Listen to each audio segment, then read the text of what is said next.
नमस्कार, मैं हूं आपके साथ ज्योतिका। आइए रुक करते हैं फटाफट खबरों की ओर। लखनऊ शहर के मल्टीप्लेक्सों में फिल्म देखना अब महंगा पड़ेगा। ऐसा नगर निगम के एक फैसले की वजह से होने जा रहा। मल्टीप्लेक्स से नगर निगम प्रति शो 25 रुपए टैक्स वसूलता है। इससे 100 रुपए करने का प्रस्ताव पास हुआ है। नगर आयुक्त ने बताया कि प्रस्ताव विधिक परीक्षा के बाद लागू किया जाएगा।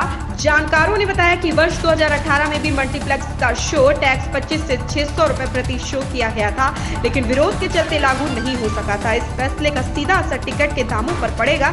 यह फैसला लागू होते ही लखनऊ शहर के मल्टीप्लेक्सों के टिकट दाम दूसरे शहरों के मुकाबले बढ़ जाएंगे। यूपी का मौसम एक बार फिर से करवट लेने जा रहा। मौसम विभाग ने ठंडक और बारिश को लेकर भविष्यवाणी की है। आने वाले समय में जिसका असर पारे पर पड़ना निश्चित है। प्रदेश में एक बार फिर मौसम में बदलाव के आसार है। मौसम वैज्ञानिकों ने पश्चिमी विक्षोभ की सक्रियता होने से 27 नवंबर को पश्चिमी यूपी में बारिश की संभावना जताई है। वहीं बृहस्पतिवार को अधिकतम तापमान 28.1 डिग्री के करीब और न्यूनतम पारा 12 डिग्री तक पहुंच गया। इससे पहले 2014 में न्यूनतम तापमान 5.9 डिग्री पहुंचा था। शुक्रवार से पछुआ हवाओं का प्रभाव कम होने से पारे में बढ़ोतरी होगी।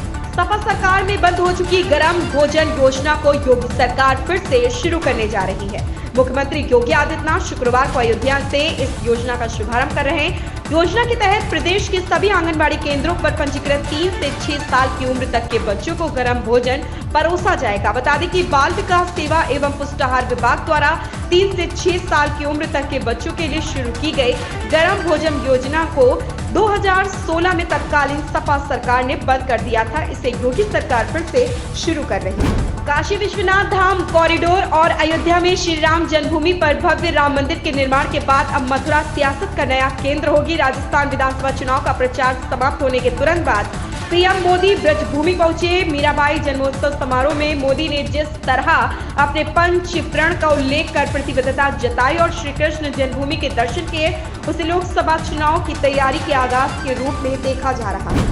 अगले साल से देश में मेडिकल कॉलेजों की रेटिंग शुरू हो रही। हाल ही में राष्ट्रीय आयुर्विज्ञान आयोग ने कॉलेजों की रेटिंग के लिए भारतीय गुणवत्ता परिषद को जिम्मेदारी सौंपी है। इसके तहत कॉलेज की रेटिंग मौजूदा और पूर्व छात्रों की प्रतिक्रिया पर निर्भर करेगी। जानकारी मिली है कि परिषद की ओर से प्रत्येक मेडिकल कॉलेज के 100 पूर्व छात्रों से एक ऑनलाइन फॉर्म भरवाया जाएगा। साथ ही मौजूदा समय में पढ़ाई करने वाले करीब 25% छात्रों का रैंडम चयन कर प्रतिक्रिया की जाएगी। इन सभी की पहचान गुमनाम होगी। इन छात्रों की प्रतिक्रिया के आधार पर मेडिकल कॉलेज की रेटिंग तय होगी। इजराइल हमास के बीच हुए समझौते के तहत 13 बंधकों को शुक्रवार शाम 4 बजे स्थानीय समय गाजा से रिहा किया जाएगा। वहीं उत्तरकाशी की निर्माणाधीन सुरंग में हुए हादसे में फंसे 41 श्रमिक जल्द बाहर आ सकते हैं। रेस्क्यू का आज 13वां दिन है। इसके अलावा थाईलैंड में आज तीसरे विश्व हिंदू सम्मेलन का उद्घाटन राष्ट्रीय स्वयंसेवक संघ के प्रमुख मोहन भागवत करेंगे। सम्मेलन में विचारक, कार्यकर्ता और नेता दुनिया भर में हिंदुओं के सामने आने वाले मुद्दों, चुनौतियों पर विचार रखेंगे और हल तराशेंगे। दिल्ली में वायु गुणवत्ता सूचकांक कई इलाकों में अभी गंभीर स्थिति में है। सीपीसीबी के अनुसार आज आनंद विहार का AQI 411, अलीपुर का 432, वजीरपुर का 443 और RK पुरम का AQI 422 रिकॉर्ड किया गया। दिल्ली के पर्यावरण मंत्री गोपाल राय ने कहा कि पिछले कुछ दिनों से दिल्ली में हवा की गति काफी कम हो गई, उससे प्रदूषण के स्तर में थोड़ी बढ़ोतरी देखी जा रही। आज AQI गंभीर श्रेणी की ओर बढ़ा है। भारत के पूर्व दिग्गज स्पिनर हरभजन सिंह का देहरादून पहुंचने पर भव्य स्वागत हुआ। आज शुक्रवार से दौड़ में 3 दिन तक लेजेंड लीग क्रिकेट के 3 मुकाबले खेले जाएंगे, जिसके लिए हरभजन सिंह भी पहुंचे हैं। भारत के पूर्व दिग्गज spinner Harbhajan Singh world cup के फाइनल में टीम इंडिया की हार पर बात करने से बचे। उन्होंने कहा, इस पर नो कमेंट। दरअसल बृहस्पतिवार को हरभजन घंटाघर स्थित एक गेम जोन का उद्घाटन करने बतौर मुख्य अतिथि पहुंचे थे।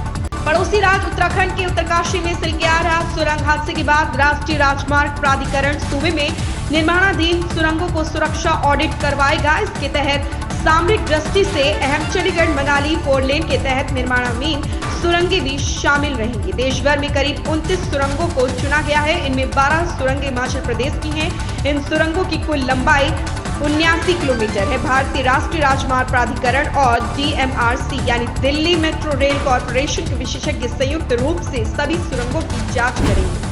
लगभग 10 महीने बाद हरियाणा में विधानसभा के चुनाव होने हैं। इस चुनाव में मुख्यमंत्री मनोहर लाल के टीम में शामिल उनके कई करीबी विधानसभा का रण लड़ने की तैयारी में। सीएम के विश्वास पात्रों में शामिल जवाहर यादव अहिरवार बोर्ड के सबसे अहम जिले गुरुग्राम के बादशाहपुर से चुनाव लड़ने की तैयारी में जुटे हैं। पिछले कई महीनों से वह राजधानी के साथ बहादुर बादशाहपुर में सक्रिय हैं। ओएसडी का पद होने की वजह से वह पूरा समय नहीं दे पा रहे थे, इसलिए वह इस्तीफा देकर अपने क्षेत्र में जुटना चाह रहे थे। आलाकमान से मंजूरी मिलने के बाद ही उन्होंने अपने पद से इस्तीफा दिया। इन खबरों में बस इतना ही, बने रहिए हमारे साथ।